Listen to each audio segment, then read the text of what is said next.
So he would close his Gemara, but the Yetzer Hara says, "Get him on." He doesn't want this guy to learn. So what could the Yetzer Hara do? The only thing he could do, keep on sending him customers. And that every time he bothered him, he closed the Gemara, he closed the Gemara. You're standing out there with a big smile waiting for customers. He doesn't have to send you customers. So let's start. The bagels are going to come.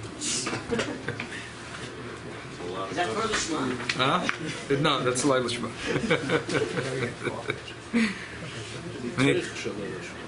Oh, okay. Good morning. So the Pasuk says, I'm going back to the Parsha Rabbi because we didn't do last Sunday. So the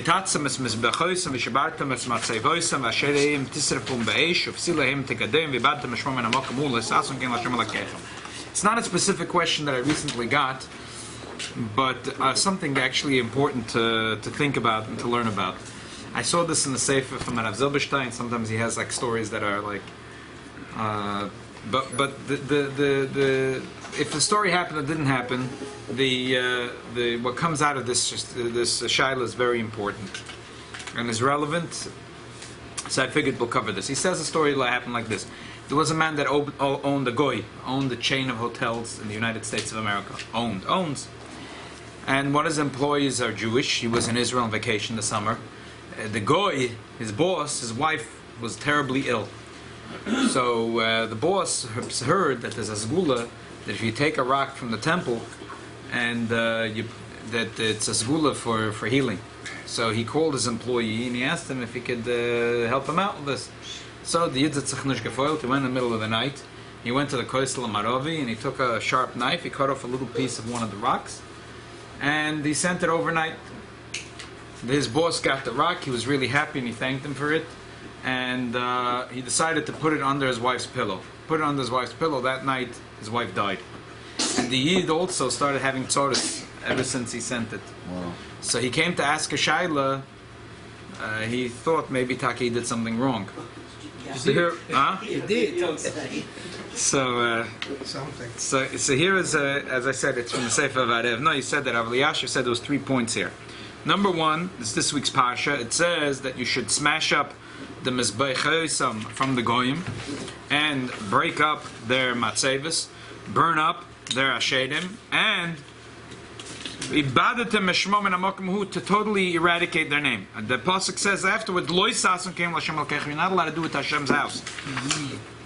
And so number one is Isur Leitase. It's Pasuk in the Shulchan Aruch and Erechaim Siman Kuf Nun Beis.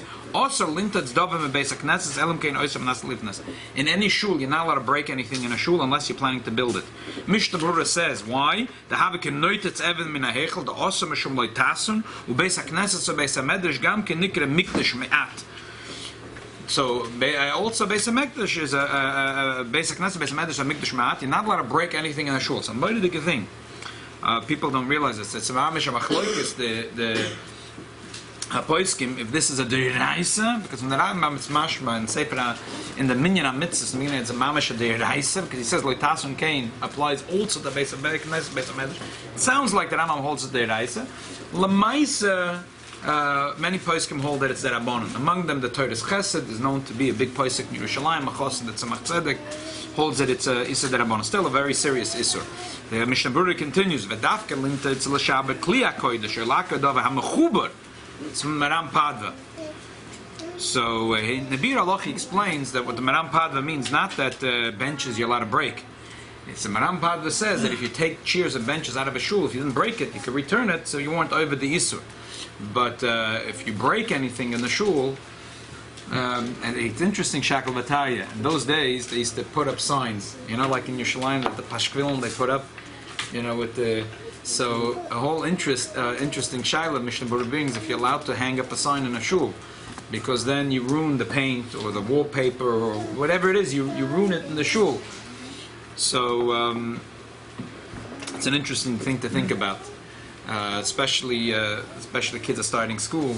Okay, you listen, you can't, but the children have to know that the Beis Hakneses, Beis Hamedrash has a special cheshivas, and also buildings that belong to the Klal Yisrael. The buildings, a mikveh, yeshiva, they don't belong, they're not private property. They're property that's shaykh to Klal Yisrael. Which brings us to the second point, which is Isur Gzeila. Any property that belongs to Klal Yisrael, shaykh to the Am Yisrael, Koisla Maravi shaykh to Am Yisrael. Why? Because it's Parsha. It was bought with the money of Klal Yisrael. The Rambam writes here in Hilchah Shkolim Perik Dal Locha Ches, Kevesoy Boinim Meharabais Laharamishcha Shalom Moitzen Paraduma, Kevesoy Moitzen Al Sora Mishtalech, Shneim Nasa Mishore Lishka, Chemes Bechoila Vahechel Vazoris Nasa Mishore Lishka, Amasamayim Bishalaim, Chemes Yerushalayim, Chol Migdalasev, Chol Tzorchim Ba Mishore Lishka. So the money came from the donations that the Yidden gave, that Machzis shekel went, and those were the Shiore Lishka. So that's the Koisel Maravi belongs to Klal Yisrael. It's a moment that belongs to Klal Yisrael. Interesting shakel v'taya. I would say that it belongs to God, not to Klal Yisrael. Oh, so L'chayda, good question. L'chayda belongs to God, not to Klal Yisrael. So here there is an interesting shaila. So number one, there is a concept in the Gemara Avodah Zorah that bo paritzim v'chilalua. There's a concept that when the goyim come, they're machalal. So there's, in other words, if it belonged to God, it would be an isur meila, which is much more chamor than the isur of gzeila. So the shaila is, since the harabayis, part of the Beis Hamikdash, was desecrated by Titus. So could be when Rahman al-San, the Yid made this mistake and he took off a piece of rock from the harabayis, that it was already, there's not shaykh to say that there's an isur meila on it. So that's an interesting question. Yeah, on a certain level. In other words, not to have this. If you more mechalal at once, doesn't mean that it's mechalal permanently. I hear. So it's a good question. Could be there should be an isur meila, but gzeila for sure there is. One of the reasons why the Western Wall wasn't destroyed. A bunch of reasons. One of them was built by the Anim, the poor people. Who? Wow, that's interesting. Okay, but it's a Pashtas. It wasn't. Maybe they. Oh, you see it work. I said we're going to start learning, and the bagels are coming. If we started a few minutes earlier. Okay. But one more thing. A third nakuda is that there is. By the way, in Shulchan Aruch Choshen Mishpat is an interesting thing. In Shina and Tes, Choshen Mishpat says that the person, sometimes this thing, it's also to do with neighbor of a culture. But what happens if something you're not makbid? If you have a fence, a wooden fence, are you makbid if a person takes a little piece of wood to use as a toothpick? Shulchan Aruch says it's mutter. The Shakantat brings from Yerushalmi that's not Midas Chasidus, and that was Midas Doim. That the guy was selling toothpicks, everyone took themselves one toothpick. Okay. Yeah.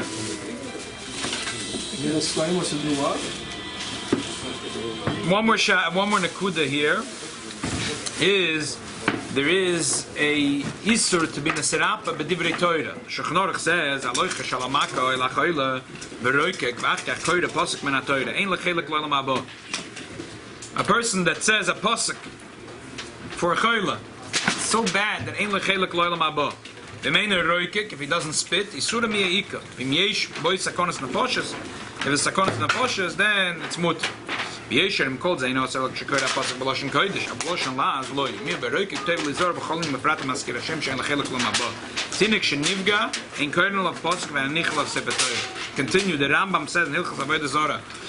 Perik Yudal Haloch Yud Beis. Aloiche shalamaka v'koira pasuk min haTorah v'chein hakoira ala tinik shalo yivas. A person says the baby is scared at night, so he reads a pasuk in the Torah, or takes a sefer Torah tefillin and puts it on the bed of the baby, in order for the baby to sleep. It's a zgula, a segula, yeah. Loy dailem shem bechlal menachshem v'choivrim, elo shem bechlal hakoifrim b'Torah. Shem oisin divrei Torah refuas haguf ve'ein ela refuas hanefesh. Unbelievable strong thing. That this is a koifer b'Torah, because Torah is not the refuah saguf, it's the refuah sanefesh. Shenema v'yuchayim lenafshech avla bori shekor psukim im zmoyde tehilim kadei shetogen lav schus kriyotzen v'yinotzel mitzoretz u'menezokim arei muter. Let's take a break for a few minutes. If the Olam wants to wash, we'll continue. Let's go wash. Ah, it's a chodesh.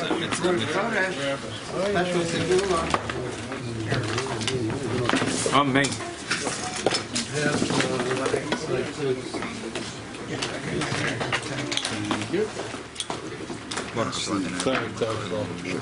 forget. I'm a forgetting person. Rabbi, the kid that took the stone off the How are you? she said he didn't do his job. The boss was like he was under duress. And if he was under duress, is he allowed to be? If sakonos nefashos, we said here, then it's.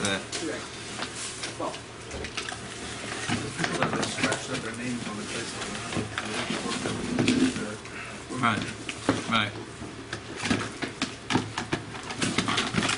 Yeah, that's going to make a difference. Are you washing? Make your plate? It was no, I don't want to. Punkt, there was a Shgocha, Yoel, you were saying about people writing on the Kosel Marobi. I called the son of the Munkach Rebbe a few months ago, I think.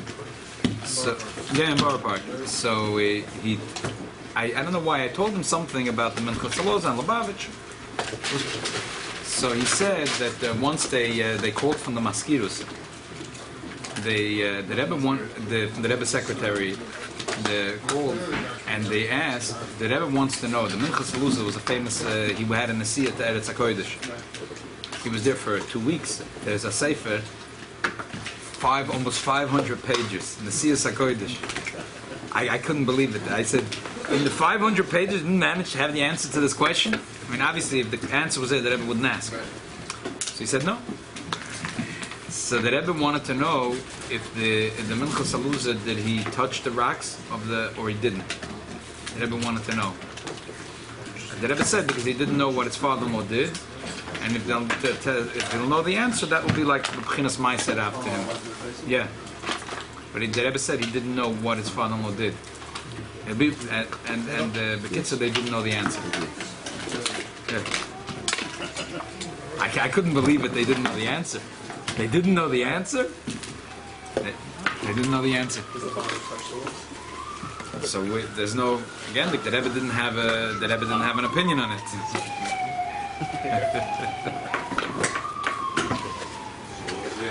He had an opinion on other things. When going up to the Harabayis, he had a very strong opinion about this. He had not to go even the places that L'choira are mutter. Very, very strong opinion about it. Why is that? Huh? So that's the Parsha, which place is mutter, which is not mutter, and then Do you know why? the Rebbe, not to go up in the Harabayis. Why is that? This Shoftim claims that he has a letter from the Rabbi that it's a mitzvah to go and promote the Mutarim. Okay. And he back went up. But why? Why not? Because Why not? Because we're not supposed to go up until Mashiach. Well, this place is that it's also to go, and No, I know. when a religious Jew is going to go, a non-religious Jew is also going to go. A religious Jew maybe knows or think he knows where he's So in allowed other to go words, or not allowed to go. it's to prevent the other people from. Yeah. We're all team, nobody. Any more bagel? Bagels. Yeah. This is as good as the bagel. Yeah. Cream cheese? Yeah. One. Yeah. Anyone want to have bagel? The mice that were upset with the guy when I started my new job. I said, what's the business? I stopped on a mission. I was shot out every time. I said, I wanted to finish the mission. You see it works. I was supposed to call my boss. I not have to give it to What? us. What do you mean you're learning it work? I'll have it. I'll have it out You here. better what to do. The customer works. coming, it definitely does. Mine was Weiter. Lamaisa, Rabbi Elyashiv said like this. Number one, the person should try to get the rock, put it back. Try to take, like invisible glue or something, glue it back. Number two, a person should tell the story. So people should learn from this Ayesarudus to be careful when it comes to shul, when it comes to Beis HaKnesses, Beis HaMedrash, be very careful not to Rahman al-Islam destroy it. Even if it's Isa Derabonon. No. I mean, the poskim say it couldn't be the whole mitzvah to build a mikdash ma'at is maybe the Rabbanon. So how can you say the netitza is worse? But still, it's something that to take in consideration that the chshivas of a Beis HaKnesses is a mikdash ma'at, And number 3 said that he should be mishtatef in writing a Sefer Torah, because we know the story of Baba Bambuta in Baba Basra, that Hurdus was scared to have a position. So he went and he killed all the Chachmei Yisrael. He left a couple of them alive, among them Baba Bambuta, and he made him blind. And he came to him once disguised as a... he disguised himself. And he came to him and he said, he says, you know, this guy, Hurdus, is a terrible guy. So he said, Buddha said, listen, I'm not talking about the government. He said, but just give him a curse him, because you see what he did? He said, no, I'm not starting up with the government. He said, but it's between me and you. He said, the bird in heaven is going to bring the voice. So Hurda said, you know what, this is me. I am Herod myself. If I knew that the Chacham Yisrael are not going to mix into to my affairs, I wouldn't have killed them. So now I regret that I killed them. So what should I do? So Baba Buddha said that the Yidden are the Chachamim are called the Einei Eda, the eyes. That the Torah is the eyes of the Jewish people. Since you took away the eyes of the Jewish people, you have to rebuild the eyes by rebuilding the Beis HaMikdash. And he went and he made a big project and he rebuilt the Beis HaMikdash in a spectacular way. The Koisel Maravi that we have today is remains from Binyan Hurdus. Chazal say that someone didn't see this building, never saw a beautiful building. So we see that there's a connection between Torah and Binyan Beis HaMikdash. So, since this person was nichshel in the desecration of the Beis HaMikdash, so he should be mishtat of Sefer Torah. Okay. There's another shayla, as a shaykhis to this pasuk, which was before the war. A lot of the Gedolei Yisrael had something to say about this. So there was a policy, and still is a policy today, in hospitals, that if a person, that Rahman al-Islam, has a disease which is contagious, that there's special precautions with such people, such patients. For that, I mean, today too, I mean, I'm saying specifically... Quarantine? Yeah, quarantine, and then even if the person is healed, so they'll take his clothing and everything that wasn't, while it was, and they dispose of it. Because they don't want, they're very scared about this disease to spread. So the person's in quarantine, and then when the person comes out, if he comes out alive, they'll take all his stuff and get rid of them. So the Shaila was asked about Yid that was Nebuch in quarantine, and there's a from a Yid, and his Shaila was, can he take his tefillin with him? Because the mitzvah Shem he'll be healed, but the tefillin, they're not going to let him take out the tefillin. His pants, his shirt, his tefillin, everything, he's not taking anything out of the hospital. They're getting rid of everything. So the shaila was, it'll be a desecration. Again, it's loy tasun came l'Hashem alakeich. It was a big machloikis. One of the Roshei Medabrim was the older brother of the Chabina Ruv. Reb Dov Berish Weinfeld, he had an older brother, Reb Nochem Weinfeld, was a Rov in Domberove. Those of you that passed by in, or I used to use the mikveh. My Zedig comes from Dombrova. Right. Bendin is the Bendin. So Domberove in Washington Heights. No, Poland. Yeah, it was Poland. Yeah, it was Poland. So he was a Rov there for 43 years. It's a Grois Agon. He wrote a sefer Chazai Nochem. And Simon Vov, it's a long tshuva about this. So those that said his mutter brought interesting rayas. One raya they brought from the Gemara by the Zohar, that Reb Yochanan ben Tradian was sitting and learning, and Rabbi Yosef ben Kusma said, he sat with the Sefer Torah b'cheikoi, and was teaching Torah. Rabbi Yosef ben Kusma said, that they're going to burn you on the Sefer Torah. And that's what happened. He kept on learning Torah barabim, teaching Torah barabim, kept on holding on to that Sefer Torah. So they took Reb Yochanan ben Tradian, and he was considered one of the Asar Harugim Malchus. They wrapped him up with the Sefer Torah, and they burnt him alive. So, who gave him the right to continue teaching Torah from the Sefer Torah? Maybe he should have taught Torah Baal Peh, but not. And then another ayah from the story of Elisha Baal Knafayim was exiled against wearing tefillin. The Gemara says in Shabbos, he kept on wearing tefillin even in the street. And then one of the Roman soldiers saw him. He ran away. He grabbed the tefillin, He said, open your hands. He opened his hands and it was a bird. Right. So he That's why it was called turned the tefillin into a bird. It was a nest. He didn't do anything. But who gave him the right to wear tefillin? He shouldn't have worn tefillin? That was the question. You see? So that was all part of the discussion here. Interesting.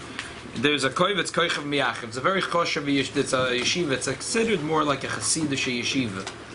There's a yeshiva in Yerushalayim called koichav miyachiv. I had a choshev Rosh Yeshiva passed away a couple of years ago. The Baruch Shem Shneisen. He was a Rosh Yeshiva in the yeshiva. He was a son-in-law of Rav Weinfeld. There's unbelievable. So they have a kovetz that they give out periodically called the Dorach Koichav Miyakiv. Tovshimem Tes in the Gillion of Kislev, they have an unbelievable story. They said that many years later that Chabin Aruv met with one of these Rabbonim that were of the opinion that it's mutter. His brother held it's also to take the film if they'll be desecrated. So he told him a story about his brother. He said, if you knew how strongly my brother felt about it, Ad Kedei Mesiras Nefesh, you wouldn't argue with my brother. So he said the story was that when the Nazis came in to Domberove, so the first thing they were looking for the Rabbonim. Rabbonim knew that they were. It's interesting. A lot of Rabbonim Dafka got saved. Why? Because Yidden didn't know exactly what the Nazis had in mind, but they clearly right away when they came into town, they wanted to. Where's the rabbi?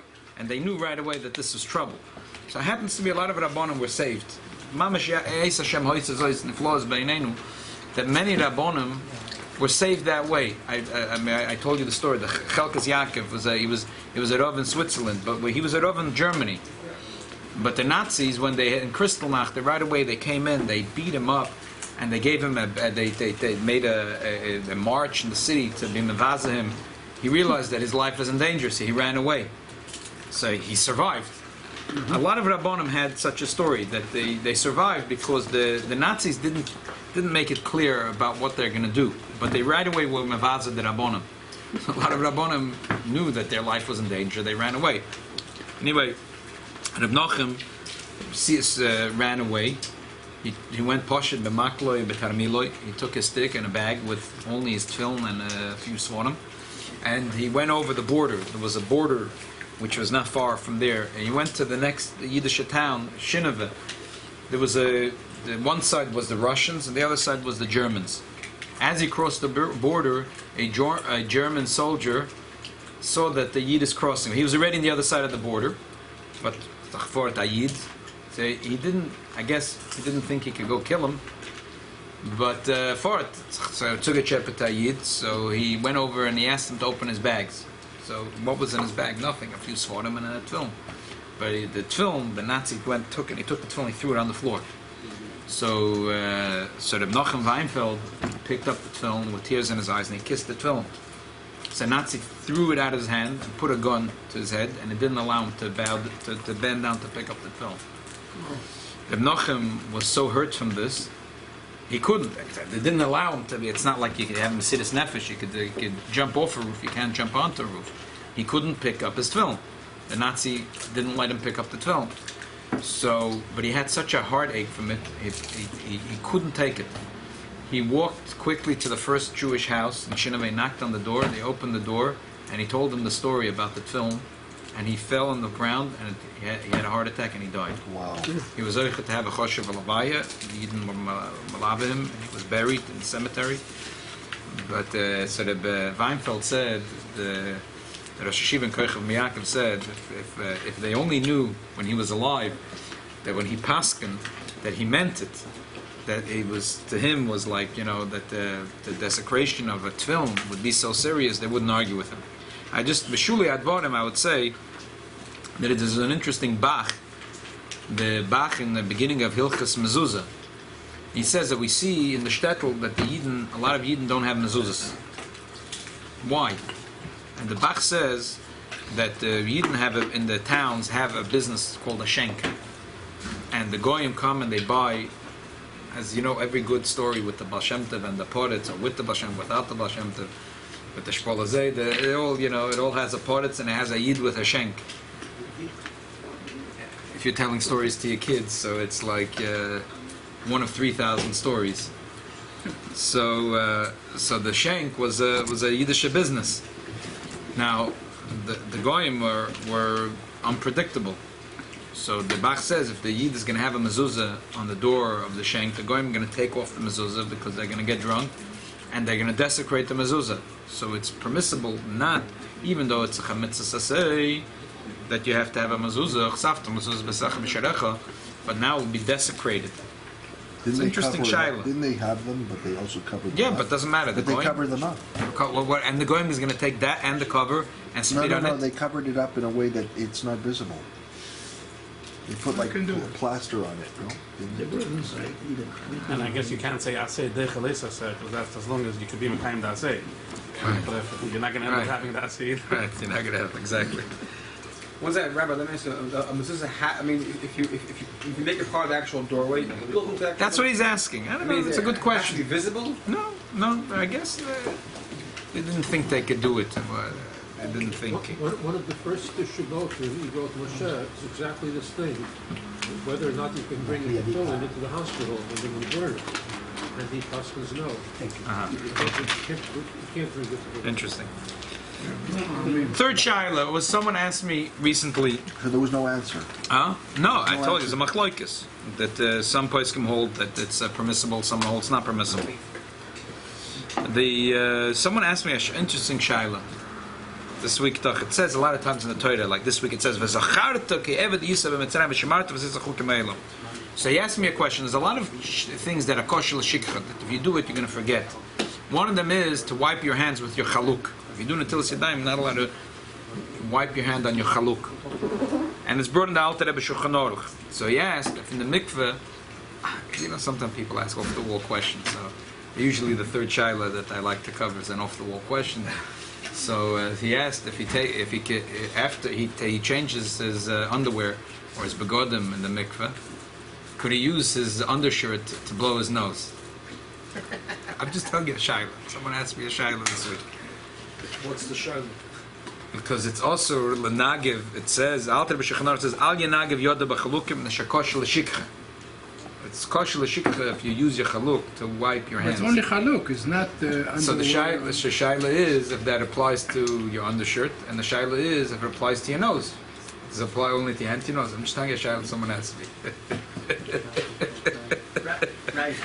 Likewise, I've seen some people put their No way. put their shirt down to dry their feet, like on the ground. Okay, you can answer Zalbazach. Exactly, you can answer the same. So here I'm going to answer all the shaylas.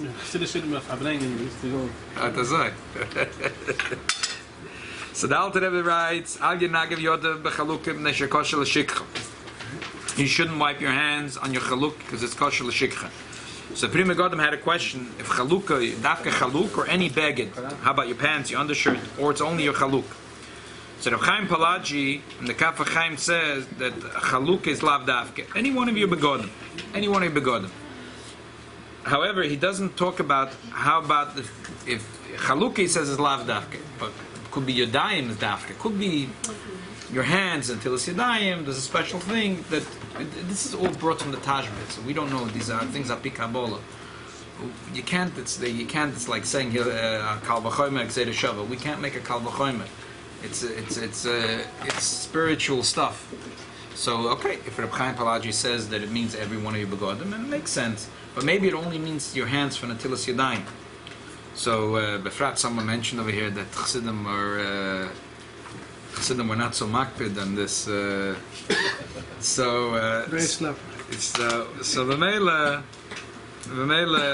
it's probably it means because of the hands for natilas yadayim. Probably it only means maybe means all the begodim, but it's talking about when you're wiping your hands for natilas yadayim. And I found Yalkut Yosef. So Rav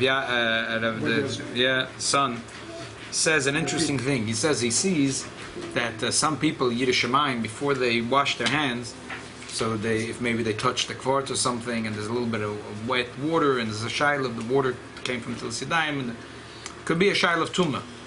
So they go like this. What's the point of that? Drawing your hands. They dry their hands. So they're not drawing it from the Tilas Yadayim though. Oh, so he says they're not drawing it from the Tilas Yadayim. L'chayra dakpoda is only from the Tilas Yadayim.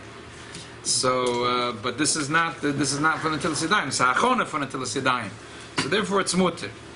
So I'm just telling you, interesting. So, Mamela, the same thing here. I would say that Taka, if the Kaf HaChaim, Reb Chaim Palach was a gross poisik, he was also a very spiritual person. So if he says Chaloik is dafka and the pants is also okay, so don't, when you do Natilas Yadayim, make sure you have a towel or a napkin or a tissue. We know everything that's kosher l'shikha is something that people are very careful about. Olives? Everything that's kosher l'shikha, people are very careful about, because every one of us are learning Torah, and the last thing in the world we want is to forget. We don't want to forget things. We do so many zgulas to remember. Kol shkem, we don't want to. So taka for Natilas Yadayim, which is a mitzvah to wipe your hands, you should be makbid to find a towel, and not to wipe it on any one of your begodim. But otherwise, l'chayre, that's not part of the akpada. A lot of other people, they have this sickness that they forget. It's because they distress this... Who knows? For sure. For sure. They microwave with aluminum. For sure. For sure, there's no shaila that divrei Torah koiltim, like we spoke Shabbos, in eliyoda v'samti loch, and a person that keeps on learning Torah, that keeps the mind sharp, and that's what doctors say today, that if you keep on having relationships with people, plus that you keep like Chazal say chavrusa mesusa, that if you keep on learning Torah and you have relations with other people, then it'll keep your mind sharp.